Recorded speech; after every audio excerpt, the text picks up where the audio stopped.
ជំរាបសួរបងប្អូនទាំងអស់គ្នាសម្រាប់ຂະຫນាតនេះជាប្រភេទຂະຫນាតត្រីបវលផងដែរត្រីចំនួន10ត្រីបងប្អូនຂະຫນាតនេះគឺយើងអាចដាក់តាំងលក់មុខផ្ទះមុខហាងមុខតូបអីបានទាំងអស់មានកង់រុញចេញរុញចូលបានណាងាយស្រួលប្រើប្រាស់មែនតើសម្រាប់ຂະຫນាតនេះផងដែរគឺយើងមានឆ្អើអាំងខាងមុខទៀតគឺចំណេញមែនតើសម្រាប់ចង្កាក់យើងប្រើជាប្រភេទចង្កាក់អ៊ីណុកបងប្អូនហើយຂະຫນាតនេះគឺគាត់ដាក់លក់មុខហាងផងដែរសម្រាប់ពុកម៉ែបងប្អូនដែលមានចំណាប់អារម្មណ៍អាចធ្វើការកំងបានដូចគ្នាហើយຂະຫນាតនេះយើងប្រើជាប្រភេទភ្ជាប់ជាមួយនឹងអាគុយយើងបានតខ្សែតអីរួចរាល់ហើយគ្រាន់តែគាត់យកទៅគឺចាប់ជាមួយអាគុយខាងគាត់គឺពង្វិលលក់បានតែម្ដងហើយຂະຫນាតនេះគាត់កំងរហូតដល់2ផងដែរបងប្អូនគាត់មានច្រើនសាខាហើយសម្រាប់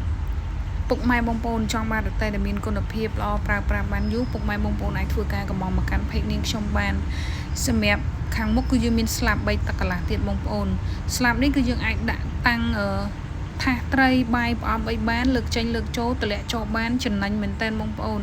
សម្រាប់ពុកម៉ែបងប្អូនដែលមានចំណាប់អារម្មណ៍ឆ្លាញ់ចង់បានអាចធ្វើការកំងបានដូចគ្នាព័ត៌មានលម្អិតអាចឆាតចូលទៅក្នុង page ឬតំណតំណងបានតាមរយៈលេខទូរស័ព្ទ3ខ្សែដែលនាងខ្ញុំដាក់ខាងលើវីដេអូឬ Telegram 0962296969សម្រាប់ទីតាំងនៅភ្នំពេញ location នាងខ្ញុំដាក់ខាងលើវីដេអូដូចគ្នាអរគុណ